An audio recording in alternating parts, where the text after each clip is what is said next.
മനസ്സിലാക്കി. ഞാൻ just non trading കൺസേണിൻ്റെ പോയിൻ്റ് ബൈ പോയിൻ്റ് ആയിട്ടുള്ളൊരു PPT എടുത്തതാണ് നെറ്റിൽ നിന്ന് സെർച്ച് ചെയ്തിട്ട്. അപ്പോൾ PPTയിൽ നിങ്ങൾക്ക് പഠിക്കാൻ തന്നിരിക്കുന്ന നോട്ട് പഠിക്കാൻ ബുദ്ധിമുട്ടുള്ളവരോ അങ്ങനെയുള്ള ആരെങ്കിലുമൊക്കെ ഉണ്ട് മനസ്സിലാവാത്തവരോ അല്ലെങ്കിൽ ആ നോട്ട് പഠിക്കാൻ ബുദ്ധിമുട്ടൊക്കെ ഉള്ള ആളുകൾ വളരെ സിമ്പിൾ ലാംഗ്വേജിൽ പോയിൻ്റ് ബൈ പോയിൻ്റ് കുറേ നോട്ട്സ് കൊടുത്തിട്ടുണ്ട് ഇതിൽ.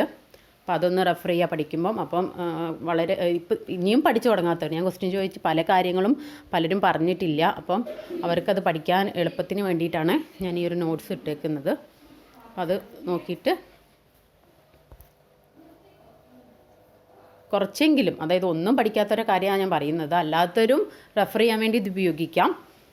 പിന്നെ പഠിക്കാൻ പാരഗ്രാഫ് വൈസ് പഠിക്കാൻ ബുദ്ധിമുട്ടുള്ളവർക്കും ഇത് ഉപയോഗിക്കാം.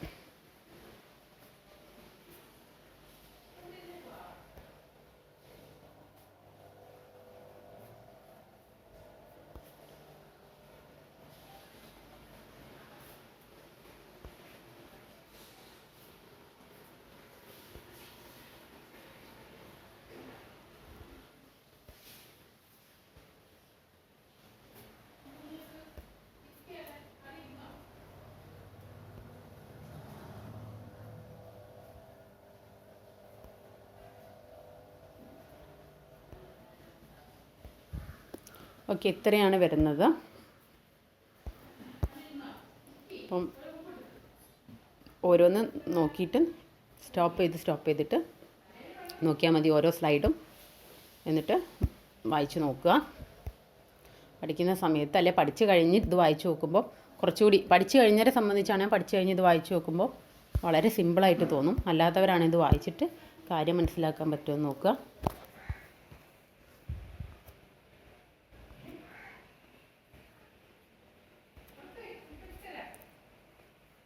ഇതിൽ നമ്മൾ പഠിച്ച ഫുൾ ഐറ്റംസ് ഉണ്ടോയെന്ന് എനിക്കറിയില്ല. മാത്രമല്ല പോയിൻ്റ് ബൈ പോയിൻ്റേ ഉള്ളൂ. പിന്നെ ഇതിൻ്റെ നോട്ട്സൊക്കെ ഞാൻ ഓൾറെഡി തന്നതാണ്. അപ്പം അത് വെച്ചിട്ട് പഠിക്കുമ്പോൾ റെഫർ ചെയ്യാൻ ഉപയോഗിച്ചാലും മതി.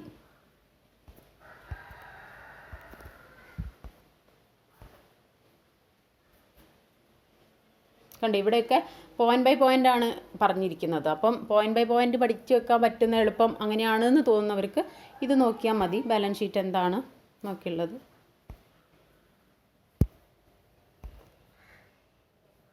Income and expenditure account,